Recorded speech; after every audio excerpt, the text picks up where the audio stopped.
বন্ধুরা, গত 48 ঘন্টা ধরে গোটা দুনিয়ার নজর দিল্লির দিকে রয়েছে, কারণ দিল্লির ভেতরে দুনিয়ার অর্ধেকের বেশি দেশের প্রতিনিধিরা রয়েছেন। আর এমন ডিপ্লোম্যাটিক গেম খেলা হচ্ছে যার ব্যাপারে কেউ ভাবতেও পারেনি। উদাহরণস্বরূপ ব্রিটেনের বিদেশ মন্ত্রী, এছাড়া নেদারল্যান্ড, আমেরিকা, পোল্যান্ড এবং অস্ট্রেলিয়ার বিদেশ মন্ত্রী, নেপালের প্রধানমন্ত্রী, চীনের বিদেশ মন্ত্রী, রাশিয়ার বিদেশ মন্ত্রী, মানে আপনি যে কোনো বড় দেশের নাম নিন, সেই দেশের কোনো না কোনো প্রতিনিধি গত 48 ঘন্টায় দিল্লিতে ল্যান্ড করেছে। আর এই পুরো ঘটনাক্রমের কারণে ভারত গোটা দুনিয়ার জন্য একটা সেন্টার পয়েন্ট হয়ে গেছে। সেই সঙ্গেই কথাটাও প্রমাণিত হয়ে গেছে, বিশ্ব মঞ্চে ভারত একটা বড় ডিপ্লোম্যাটিক ফোর্স হয়ে গেছে। কিন্তু এই পুরো ইভেন্টে দুটো জিনিস সব থেকে বেশি চর্চায় রয়েছে। প্রথম আমেরিকার ডেপুটি এনএসএ, দ্বিতীয় রাশিয়ার বিদেশ মন্ত্রী সার্গেই লাভারভ। ওদিকে সবার প্রথমে কথা বলি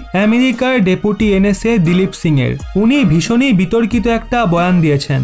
উনি এটা বলেন, যদি কাল চীন ভারতের ওপর হামলা করে তাহলে রাশিয়া ভারতকে বাঁচাতে আসবে না। এই বয়ানটার জন্য আমেরিকাতেও দিলীপ সিংকে নিয়ে খুব সমালোচনা হচ্ছে। যে ডিপ্লোম্যাটিক মানুষরা হন তারা এমন শব্দের ব্যবহার খোলামেলা প্রেসের সামনে বলে না। ওদিকে দিলীপ সিং এর এই বয়ানে ভারতের রূপও পরিষ্কার যে দেখুন, আমরা নিজেদের সুরক্ষার জন্য না তো রাশিয়ার ওপর ভরসা করি আর না তো আমেরিকার ওপর।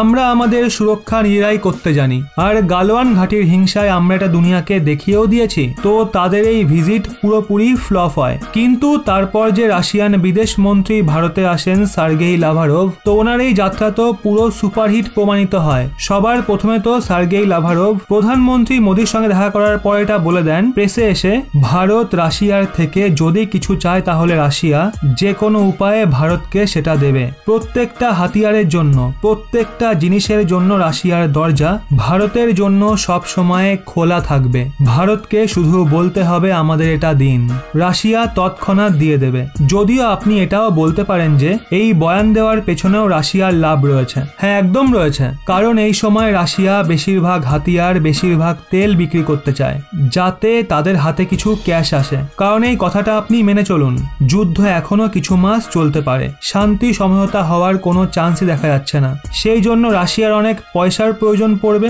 এক্ষেত্রে কি সে ভারতকে সবকিছু বেচে দেবে যা যা ভারত চাইবে? আমার মতে মনে হয় এটা ভারতের জন্য অনেক বড় একটা সুযোগ। যদি আমরা রাশিয়ার যে হাই এন্ড হাতিয়ার রয়েছে, যেগুলো ভীষণই খতরনাক হাতিয়ার, সেগুলোর টেকনোলজি রাশিয়ার থেকে নিতে পারি, রাশিয়া পয়সার জন্য আমাদের সেগুলো দিয়ে দেবে। আর তারপর আমরা সেই টেকনোলজির ব্যবহার করে নিজেরাই স্বয়ং ভীষণই খতরনাক হাতিয়ার তৈরি করতে পারবো। উদাহরণ হিসেবে দেখুন ব্রহ্মোস। ব্রহ্মোসকে ভারত রাশিয়ান টেকনোলজি ব্যবহার করে বানিয়েছে। আর আপনারা দেখুন বর্তমান সময়ে সেটা দুনিয়ার সব থেকে শক্তিশালী ক্রুজ মিসাইল। এমনই হাতিয়ার আমরা আরো তৈরি করতে পারবো, তাও আবার স্বদেশী ভাবে। আপনারা যদি আমাদের সঙ্গে একমত হন তাহলে অবশ্যই কমেন্ট করে জানান, ভারতের কি এই সুযোগ নেওয়া উচিত?